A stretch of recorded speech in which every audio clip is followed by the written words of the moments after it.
Welcome to the video where I see how many outdated Shrek memes I can shove into a single piece of content before people go out there and hunt me down for it. I think it's in there. Alright, let's get it! Oh, hold on! Do you know what that thing could do to you? That's right, I'm jumping on the bandwagon of hype and nostalgia that should be occurring at this exact moment if my calculations are right, as millions remember the Shrek film from 2001 and think to themselves, oh yeah, that was kind of a good video. That was a really, really good movie. I enjoyed that. I wonder if there's any additional content releasing right now talking about spin-offs from it or stuff like that. I should probably go watch that. That'd be a good idea. And I want to take that totally real and definitely not just me doing my best to manifest such a shift in popular cultural attitudes and direct it to an even stranger place. Because I have nothing to say about Shrek the film franchise except that it's weird to think about how that donkey and dragon had sex. Like, they have children. It's a confirmed canon occurrence, and I just don't get it. And I don't like that it makes me try to get it. Like, does Donkey go spelunking in there? That's a bad thought. I'm not going to edit that out of the video, because if I have to think about it, I mean, you need to think about it too. No. What I would far rather like to discuss is the Shrek Broadway musical, which ran for 3 years from 2008 to 2011 and still runs in some form to this day in a variety of theatre groups all over the world. And let's be clear here, we're not talking about the whole musical, because I don't want to. We're just talking about the most fascinating part of it, the queer part of it, the gay part that might have existed within the original thematic nature of the film to some degree, but absolutely did not come across as strongly or as intensely as it does in this piece of work. And looking at it and reflecting back on the Shrek franchise, maybe will help us think about it in a more gay way. And with that, I think we've done enough of a preamble. You get what we're doing here today. I think we're gonna talk about Shrek the musical. That's pretty simple, and we can just launch into actually talking about it. Actually, wait, before we do that, I just want to address something quickly, which is, why is my hair wet? Well, I've just had a shower and washed my hair, specifically to prove to this comment here that I do that. Shout out to you, bro. I hope that makes you feel better at yourself. Now, let's start on the queer stuff that doesn't change from the film. And the film and the musical are actually very similar. I mean, the musical was literally written right after the film aired, so it shares a lot of similarities, and doesn't have too many elements from the other films, except for like a little bit here and there. It's mostly based just on the original one, is what I'm trying to get across here. And we're talking about the stuff that fits this queer mold, and that conforms to the narrative that you will presumably be aware of because I think every single person alive has either seen Shrek or understands the plot of the film. Ogre loses swamp to other fairy tale creatures who are pushed on his land by an evil piece of shit nobility bigot, gets a quest to rescue a princess from that evil piece of shit creepy incel noble bigot with height issues, rescues the princess, falls in love with the princess, shenanigans ensue from their relationship being forbidden by who they are, but we discover that Princess is secretly a person who transforms into an ogre. Miscommunication leads to bad blood, marriage is about to happen between the incel and the princess secret ogre, before true love wins, and that incel gets eaten by a dragon, who then presumably fucks the donkey. You know, a classic Shakespearean style play. The queer allegory that's found within that narrative is around the representation of the ogre part. It being shown to us as a difference from what is perceived as normality, something that a lot of queer people can identify with thanks to how many of us are treated by society or by various groups both historically and right freaking now. And the musical keeps that element within its plotline, which is mostly the same as I said, giving us an insight to being different, to being this outsider from 3 different angles with our main characters. The bitter and lonely Shrek, who has internalized the hatred that they feel into a miserly acceptance that they are a monster, and that people should just leave them alone and get out of my swamp. The passing and stealthy disgust felt by Fiona to the ogre side of herself, that she keeps hidden and was the cause for her being locked away by her parents in a tower, as it was deemed a curse for a princess and not part of the expected experience that she should embody, something that I think people from all kinds of queer backgrounds can see some of themselves within, but most definitely trans people. And finally, the bigoted face of authority in Lord Farquaad, who despises the fairy tale creatures for being disgusting and off-putting, wishing to create a pure kingdom. We don't have to stare at these monsters. He's like a Republican.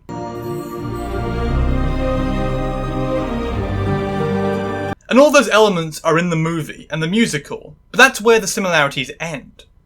The musical goes way beyond this in the story it tells, reaching beyond the Shrek arc and the Shrek narrative to give us more of an insight into exactly what the fairy tale creatures are meant to represent, except for just, outsiders, or people who are different and have, I guess, sometimes magical powers, and sometimes just, they're a wooden boy. What have you got? This little wooden puppet. I'm not a puppet.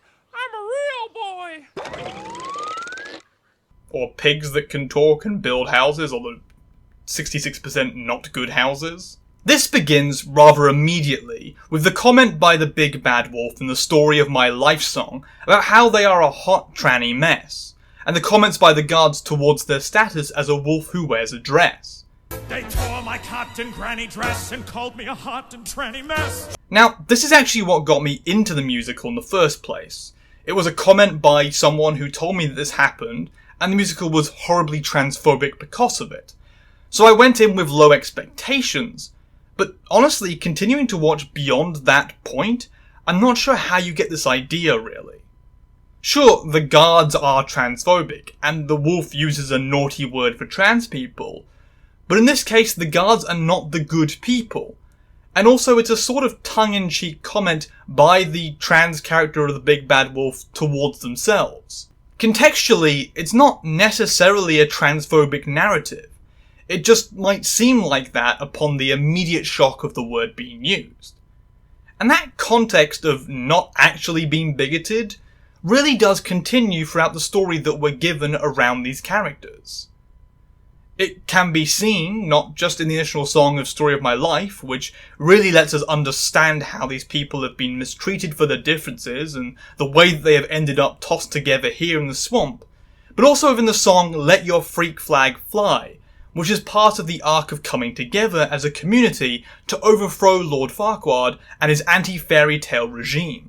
A liberation story about literally dismantling the oppressive bigotry that targets those who are deemed as unpure by the system. How low do we need to go, people? It's time to do what we should have done a long time ago. We gotta stand up to Farquaad ourselves! Yeah, Gingy's right. We need to get off our fluffy butts and do something. That leads to them literally proudly stating how they will wave their freak flag openly and adopt the terminology that was used to target them as a way of referring to themselves. An act of reclamation that is incredibly frequent for many minorities, including that of the queer community. Where almost all offensive slurs have in some way become part of our own language and way of being ourselves in spite of that perception that was meant to shame us for it. The fairy tale creatures are called freaks, and rather than running from that label like they have continued to do, and like the main characters of Shrek and Fiona do in their own ways, they instead accept it and say, what's wrong with that? What's wrong with being a freak? There's a whole piece around Pinocchio within this moment about him just wanting to survive and being bitter towards his whole life, which involves the other fairy tale creatures helping him to accept who he is. He doesn't need to become a real boy because he is already real as who he is. And I know there is a trans male storyline in that kind of narrative right there. It's not that small of a jump to go from that discussion to being, you are a real boy already. You don't need to pass some weird arbitrary rules to become a real man. You've already achieved that. and he ends up joining the protest/coup d'etat, which is honestly on par for queer protests. I mean, Stonewall was a riot after all.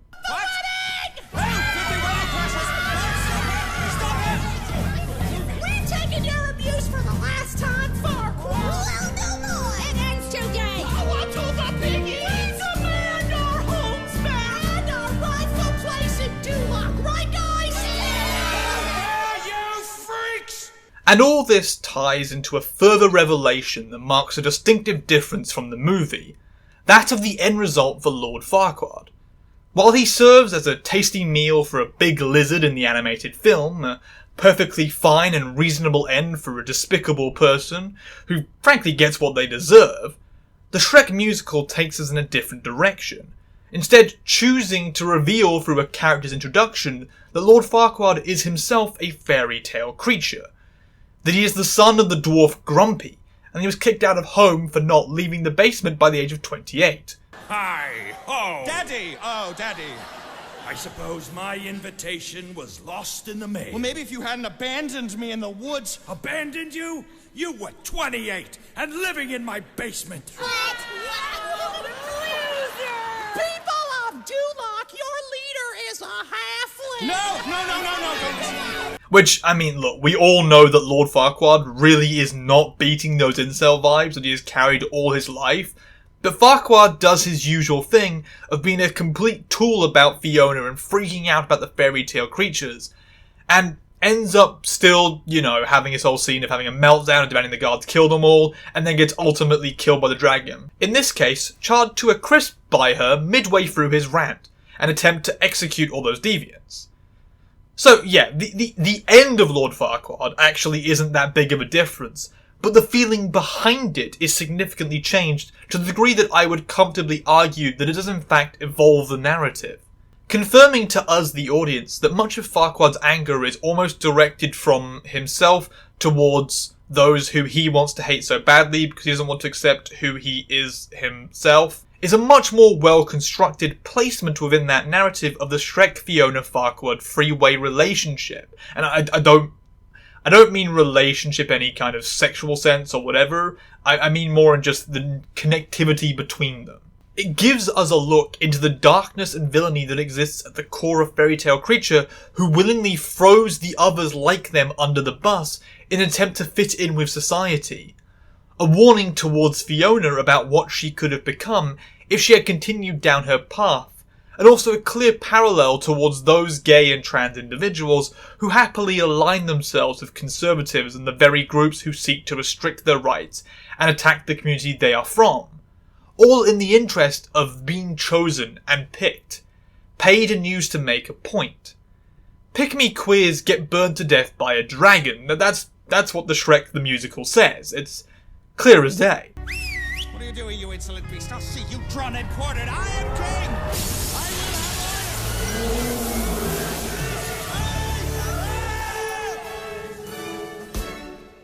And finally, our 11th hour song is This Is Our Story, building on the foundation of the Story of My Life song earlier, by providing the positive message, as all the freaks who we saw in the Freak Flag Fly come to terms with accepting who they are, and finding comfort in a community that supports them and wants to work together to fight for liberation and for freedom of their rights to exist.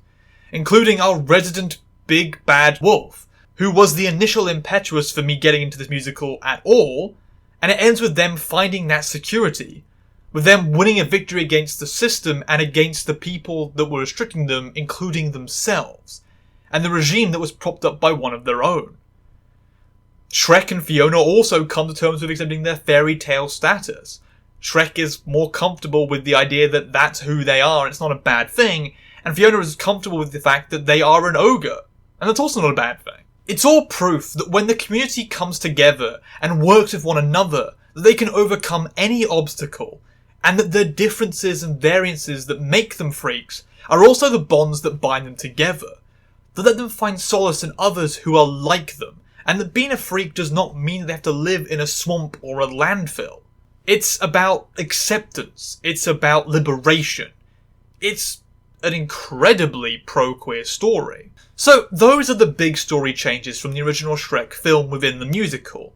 And as you can see, they really do serve to emphasise far more strongly that queer message that some people may have already picked up on, rather than the fairy tale creatures being bit players in a standard romance storyline, that of people finding love across some kind of social boundary and defying the structures and hierarchies that would force them to separate.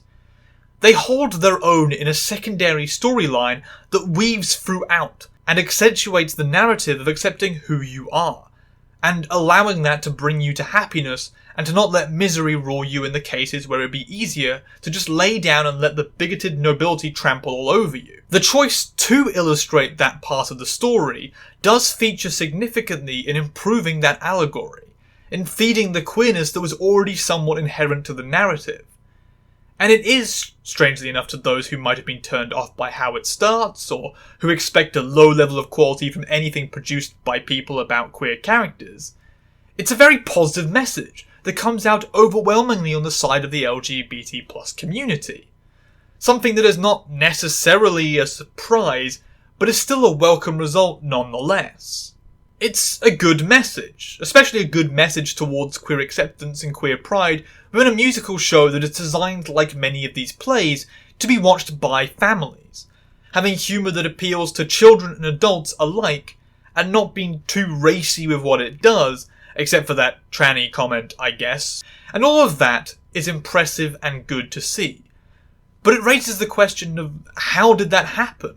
How did a musical that was based on and ultimately given the thumbs up by DreamWorks surpass its film equivalent in queerness? The director and the screenwriter for it, David Lindsay-Abaire and Jason Moore respectively, are not renowned for writing or directing anything especially queer-friendly before or during this time. Neither one is massively involved in the community to such a degree that it comes up in interviews or in reviews of their character that I've done, like on Wikipedia.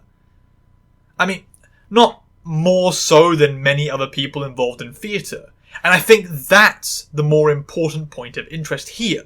This was written and directed and made by people whose primary engagement with the arts was Broadway, was theatre, and there's a common trope around that medium, heavily reinforced by the fact that it's just kinda true, that there are many LGBT+ people within the performing arts. Far more who are given far more freedom to express themselves thanks to a traditional heritage and lax production company/studio oversight inspired by stuff like the ratings board/Hollywood production code that made many rulings around what could be within a film or TV show, especially with regards to gay, trans or queer representation. In musical theatre, there is not so much a group who clamps down on that expression, and so far much more can be written in, and there are far more connections to queer people because more of them freely exist within that medium, and influence the people like Jason Moore, who right after the Shrek musical had its Broadway run, was involved in an adaptation of the Tales of the City with Jake Shears of all people, the lead singer for Scissor Sisters, one of the big mainstream gay acts of the late 2000s. That kind of connection, that kind of history that goes back decades, has an impact on the content that is produced and the messages that are allowed to be more clear. That are allowed to be more openly gay when the film is held to a far stricter standard of conservative repression. It's no wonder that the musical was more gay, that it took the narrative and amped it up to 11, and definitively showed us what those fairy tale creatures were really all about. Because of course that would happen in the musical theatre world of all mediums. It's such an obvious answer, and that brings me to what I want to say here. What the big conclusionary statement of this whole thing is.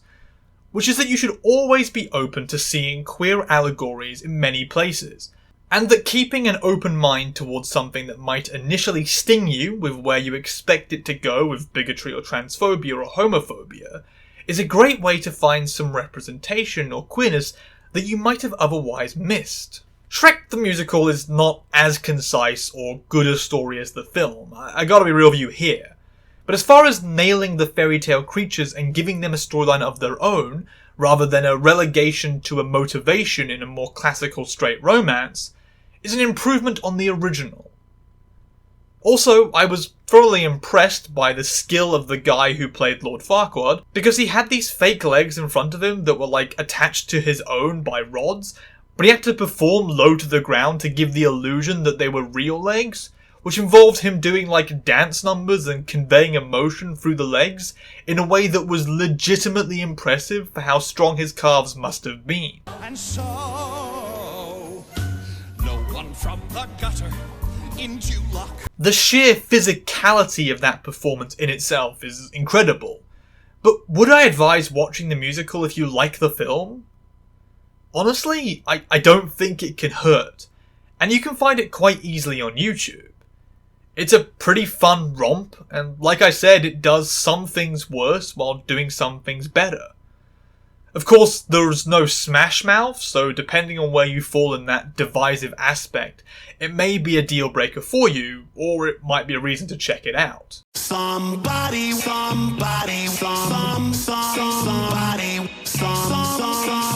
Somebody once told me the world was going to roll me, but it didn't make sense not to live for fun, so you'll never know if you don't go. And that is truly at the core of the Shrek musical experience. And my takeaway that I want you to take away with you, that oftentimes you really have to go searching for queer representation if you want to find stuff that might surprise you. You have to be willing to search in places that might seem impossible to find the positives. You need to be willing to watch an early 2000s lesbian British rom-com that turns out to be one of the best pieces of sapphic romance you've ever seen on screen.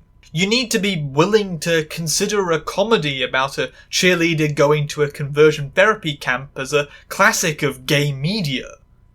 Shrek the Musical is a reminder of how queerness can exist everywhere, and behind every story is an allegory that could be gay. Shrek is love, Shrek is life, but Shrek the Musical is gay as fuck. That's the tagline right there. But, plaster that on all the Broadway posters you hang up, you fucking cowards. If you liked this video and like what I do here, even the silly, weird little ones like this, then a great way to do that is giving a like, share, subscribe, comment, or dressing like Shrek and running up to random people while shouting, "Ogres are like onions! They both have layers! Watch this video on the Shrek musical and it's gay stuff already! It's like an onion! It's got layers!"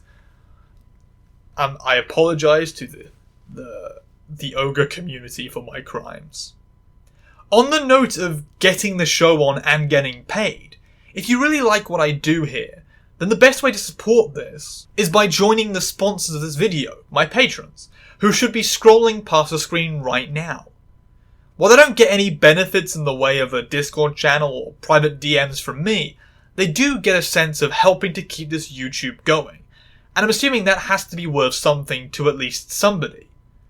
I hope so anyway, because it means a hell of a lot to me, as I could not keep going with making all these video essays without their continual economic aid towards me having food and a roof and a swamp of my own to build a wall around and sing about how I'm a believer now. Thanks for watching this video, and hope you have a great day.